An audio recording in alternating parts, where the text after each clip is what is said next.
Bonjour à tous et merci de votre fidélité. Nous sommes ravis de vous retrouver ce dimanche matin pour la première des 2 émissions que nous consacrons au gréco-bouddhisme, ce syncrétisme culturel entre la culture hellénistique et le bouddhisme qui s'est développé à partir du IVe siècle avant notre ère. Cette multiculturalité aurait contribué à la formation du Mahayana, le bouddhisme du grand véhicule, dont les premiers témoignages apparaissent en Asie centrale et en Inde au début de l'ère chrétienne. Cette période nous fait rêver, fantasmer et a donné lieu à de multiples interprétations. Mais qu'entend-on plus exactement par gréco-bouddhisme? Qu'en est-il de la chronologie et de sa dimension géographique? Pourquoi ce sujet fascine-t-il autant? C'est ce que je vous propose de voir avec notre invité, Éric Vincent. Éric Vincent, bonjour. Bonjour. Vous êtes enseignant, journaliste, spécialisé sur le religieux, le spirituel et la laïcité, thématiques sur lesquelles vous enseignez notamment à l'Institut d'études bouddhiques et à l'Institut catholique de Lille. À Sciences Po, vous êtes responsable d'Emouna, l'amphi des religions, un programme de formation interreligieuse et laïque. Merci beaucoup d'être avec nous aujourd'hui, Éric Vincent. Alors, qu'est-ce qu'on entend par gréco-bouddhisme ? Eh bien, comme vous l'avez dit, en fait, c'est cette hybridité entre la culture grecque antique et le bouddhisme, à son origine, en fait, puisque, comme vous le disiez, on parlait à peu près du IVe siècle avant notre ère, donc approximativement un siècle après la mort du Bouddha.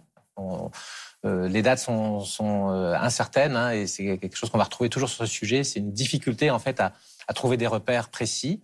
Et donc, en fait, il y a ce métissage culturel, religieux, philosophique, entre l'Occident antique, si on peut dire, et l'Orient antique, sachant qu'il faudrait rajouter beaucoup d'autres influences, parce que quand on dit gréco, bouddhisme, derrière le gréco, il y a aussi l'influence romaine qui va venir par la suite, et puis l'influence persane, celle de l'Asie centrale, et d'autres cultures encore. Donc, en fait, derrière le gréco-bouddhisme, il y a beaucoup, beaucoup de choses.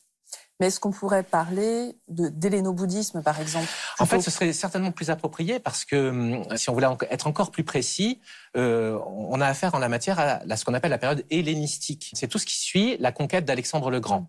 Donc, Alexandre le Grand, dans le dernier tiers du IVe siècle avant notre ère, donc mène cette épopée à partir de la Macédoine et de la Grèce jusque donc aux confins de l'Inde et ouvre ce qu'on va appeler l'ère hellénistique qui désigne donc les derniers siècles du premier millénaire avant notre ère et auquel succédera en fait la période de l'Empire romain. Mais finalement, c'est pas récent. Il y a beaucoup de personnalités, même ce siècle dernier, qui ont vraiment été attirées. D'ailleurs, il y a eu beaucoup de voyages qui ont été initiés. En fait, déjà, le terme lui-même dont on parlait pour commencer, on le doit à Alfred Fouché, qui est donc si on peut dire, le découvreur de ce qu'il a appelé l'art gréco-bouddhique. Il avait forgé ce terme en 1905 dans sa thèse restée fameuse pour désigner en particulier l'art du Gandhara, donc de cette région du nord de l'Inde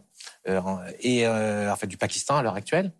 Et en fait, donc oui, il y a eu toujours des personnes qui ont été marquées, fascinées par cette rencontre assez extraordinaire, assez exotique, mystérieuse, énigmatique entre toutes ces cultures, toutes ces religions.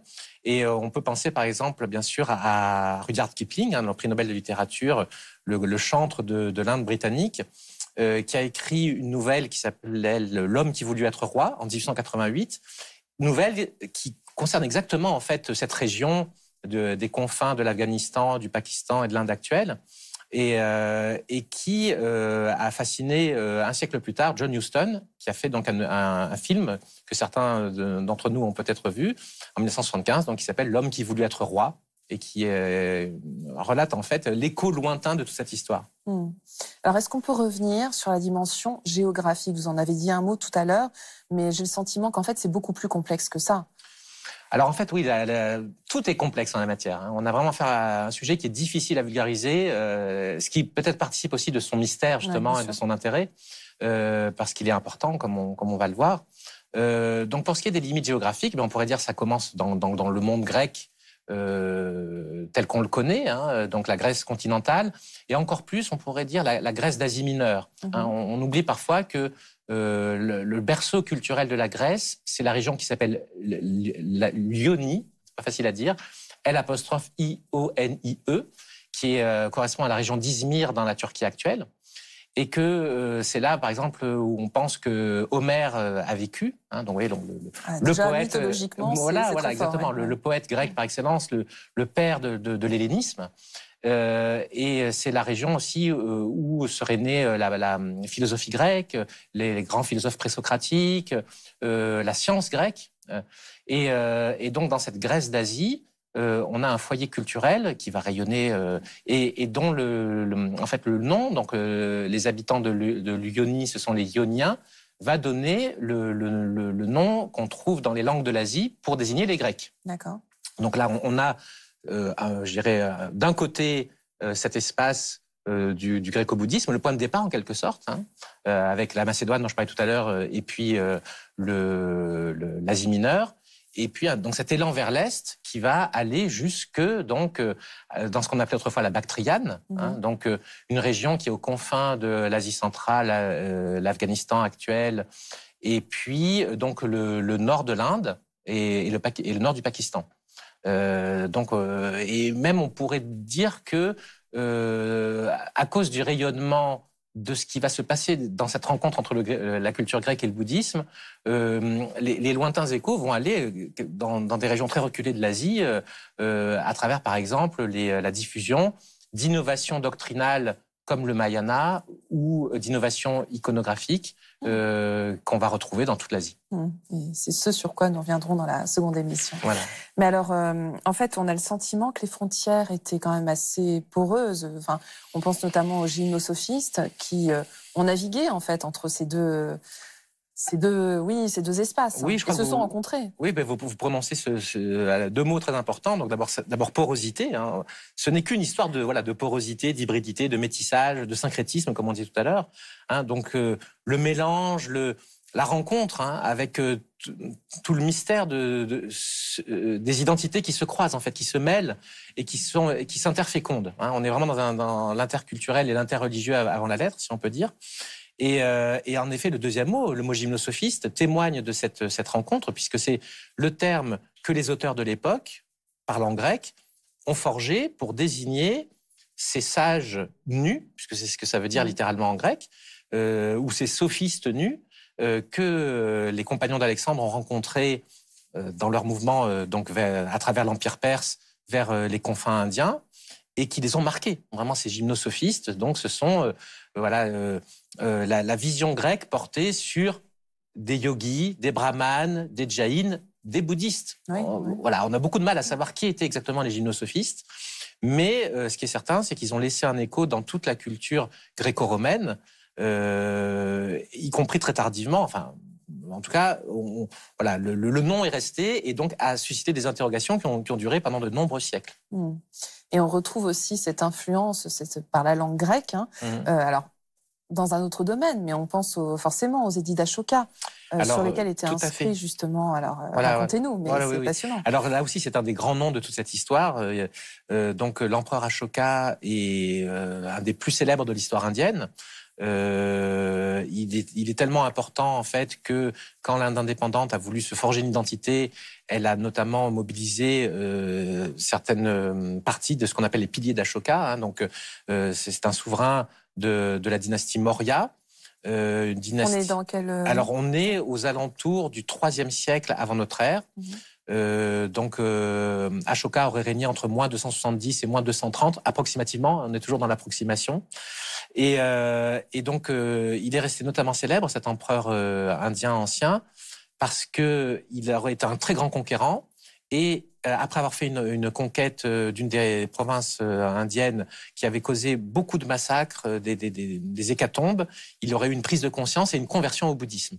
Et donc les édits d'Ashoka sont autant de textes gravés dans le rocher ou sur ces fameux piliers, ces colonnes, parsemées tout autour de son empire à l'époque, et qui donc témoignaient de en fait sa volonté de mettre en œuvre des hauts standards moraux, d'avoir un règne éthique marqué par la non-violence, marqué par les valeurs du bouddhisme. Ce qui était novateur. Ce qui était, semble-t-il, novateur, en tout cas de l'affirmer et de l'inscrire ainsi dans la roche.